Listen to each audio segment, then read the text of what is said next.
Well, we haven't given you guys any chicken content in a little bit, so I'm out here now. We're gonna sprinkle some scratch down for the girls, let you show them, and then we'll walk to the back of my property,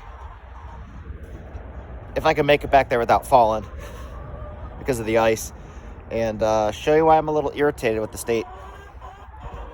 But there's all them girls.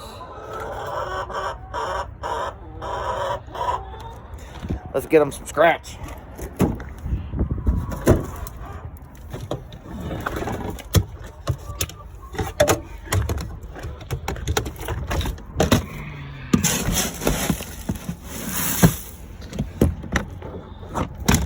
Big old scoop. Put that away. Oof. Probably gonna fall over here by the coop because of a little bit of ice. Hi, ladies. How you girls doing today? Huh? We got some good chickens? Yeah, we got some good chickens, huh? Here you go. I'll sprinkle some of this stuff around. Yeah, look.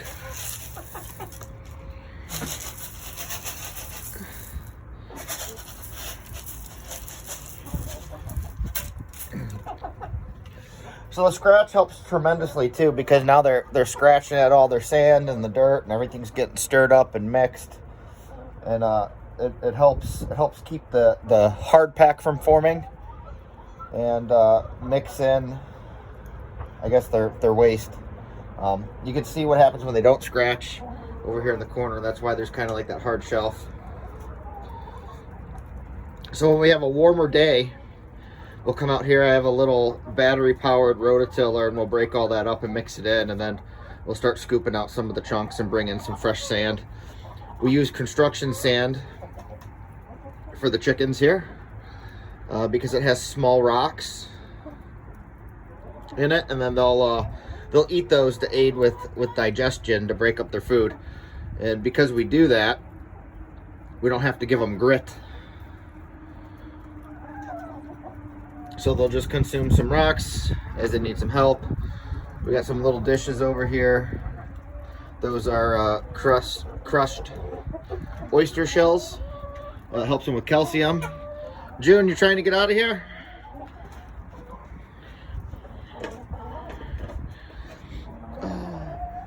And of course, you know, they all have names now, so they're pets, I guess. I don't know what all the Brahma's names are, because they all look the same. But my wife named them after the Golden Girls, that TV show. But they're relatively tame. It's neat, you know. I guess especially now with egg prices being all ridiculous. But you know, it's winter. There's not a lot of daylight, so they don't produce a whole bunch. That's part of the downside. You know, they need I think it's like 14 hours of daylight or something like that to go through an egg cycle. And then when it's cold, we had one that just started molting, so while that's happening, they don't produce any eggs either. But it's fun. I mean, they're relatively low maintenance. You keep the coop clean, and then they do their thing. You know, I wish we'd let them out to free range a little more than we do. We had a nice warm day in between all these cold ones, and then we almost lost one to a hawk. I guess it's been coming, you know. We haven't had any real issues in the year and a half-ish, almost 2 years now, actually, that we've had them. But I guess that was on me, right? Because it's been really cold, food was scarce, we had a nice warm day, and then I leave all the chickens out. And the one that was attacked was actually the handicap chicken. Probably because they observed that she had a problem, but thankfully she was able to get away. She hid until I found her, and then she came out and we got her back in the coop, and everybody was good. But here they are. You can see Karen over there is molting. That's why her feathers look kind of rough, and she has like that bare spot. That's a pin feather poking through. So you're trying to leave her alone. Don't handle her or nothing, because they're extremely painful like that. And you got Hennifer. It's that brown one. It's the handicapped girl that we rescued. but they're all relatively tame. It's fun. Get a little chicken cam action going here.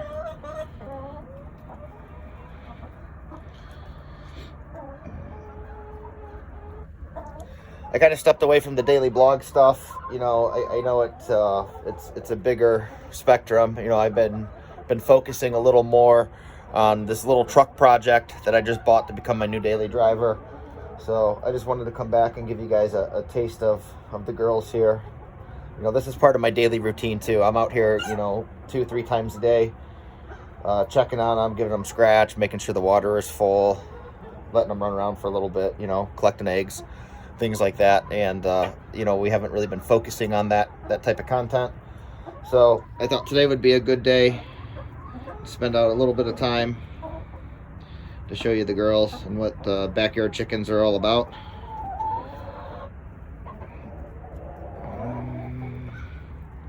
And it's kind of neat though. They all have their own little unique personality. And then you observe the pecking order. You know, everybody kind of knows their place and where they sit. So I'm going to let them do their thing. They're going to pick up all the scratch I just dumped in here. I'm going to get this locked back up so they're safe from any predators. And then walk back to the back of the property and show you guys why I'm very upset. All right, so this area is a little treacherous here. As you can see, it's all ice. There's a runoff channel I cut with the excavator to change the water flow. The water flow used to run off the side of the property over there down to where the creek is. And then we had a really bad storm and we lost like 15 feet of our bank because of it. So we had to install some gabion rock baskets and reinforce the wall. And then I regraded the back of the property so the water comes off the side here, which still ties back into the creek. And then we ended up solving our erosion problem. This is pretty wild. I know you can't tell on camera how steep this is, but I'll give you a look when I get down here to the bottom, looking back up. Just the ice doesn't make it pretty good, so I'll hold the camera about eye level so you can see what I just came down. I don't know if that helps at all, but it's not too terrible. Walking back here to show you why I'm pretty upset is going to be kind of terrible. So our property backs up to the freeway. The freeway's been under construction for about 3 years now because they've been doing lane widening. So they're going from 2 lanes to, I think the goal is 3 lanes, but it's sectioned as like a 4-lane system right now. So the widening process actually behind our property is complete and has been complete for about a year. And they're on another stretch of the freeway farther down, a little farther south than us. But somebody in the community group last week was complaining, you know, that the DOT or the Department of Transportation was coming in and they mowed down a bunch of like barrier wall trees on the side of their street. And while it was close to the right of way for the freeway, it was on somebody's property. And they weren't issued any notice. Oh man, this is goofy. Look at this log. It's all ice. They weren't issued any notice, and they got rid of a bunch of mature trees. And people were starting to question the village, and then question DOT, ask the council, our council questions, and nobody had any answers. So I had some running around to do yesterday. Ended up traversing the freeway here behind my property, and I seen some large equipment back here. So I come home and I walk back here and I find all this.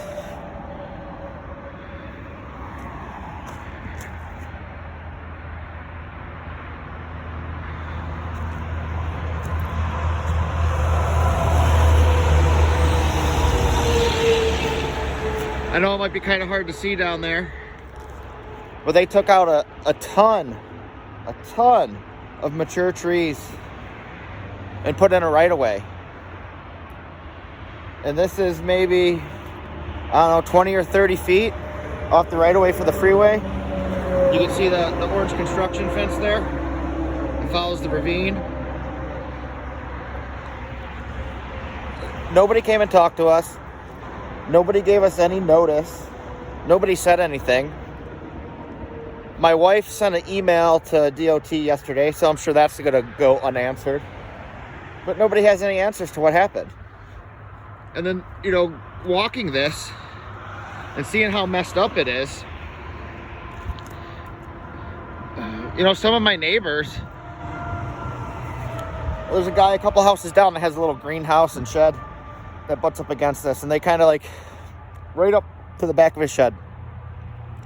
And his shed's maybe 40 or 50 feet off his property line. I mean, this is just terrible. Absolutely terrible. And it's not like we have a say in anything now. You know, it's too late. The damage is done. They pulled all this out. They were back here doing what they had to do. And then that other person a couple weeks ago that was asking questions about it said that they needed access to replace their barrier fence. Well, the barrier fence is over there. So why are you this far onto all of our property? Get rid of mature trees. It's sickening. It's absolutely sickening. And I don't know what to do. I mean, I'm kind of upset. You know, granted, it's not easy for me to access or use this portion of my property. You know, it's just a wooded area up against the freeway. But that's not the point. You know, it's mine. And like, I understand if you need access for maintenance or whatever, right? But you're telling me with how they have the freeway shut down, they couldn't close down the shoulder here into a lane and work on their side, or just cut a couple feet into the property off of their side? But no, they have to come in and absolutely devastate and destroy everything. It's, man, aggravating. Absolutely aggravating. And like, who do you hold accountable? You know, they're getting into the waterway here. So what's going to happen with that? You know, nobody has answers for this. It's, I don't know. I guess it's just another day in Ohio, right? What do you do? But that's my little rant for today. Just a short update. You know, we get you some chicken footage and something else that we got to deal with in the day-to-day besides the content that I've been kind of creating in the automotive realm. So this kind of fits back into the daily blog. So not everything's always hunky and dory, but still gotta be a decent person. You know, I can't point the finger at everybody, but it's just upsetting to see that there's, you know, no care, and it was just complete disregard. Like, why wouldn't you issue notices? There's only maybe 15 residents on my street. You know, it won't take much to have somebody come around, or the contractor be like, hey, we're gonna do this, we need access for this, etc. No, you're just gonna make a bunch of people upset and then stand there all dumbfounded when they question you on it.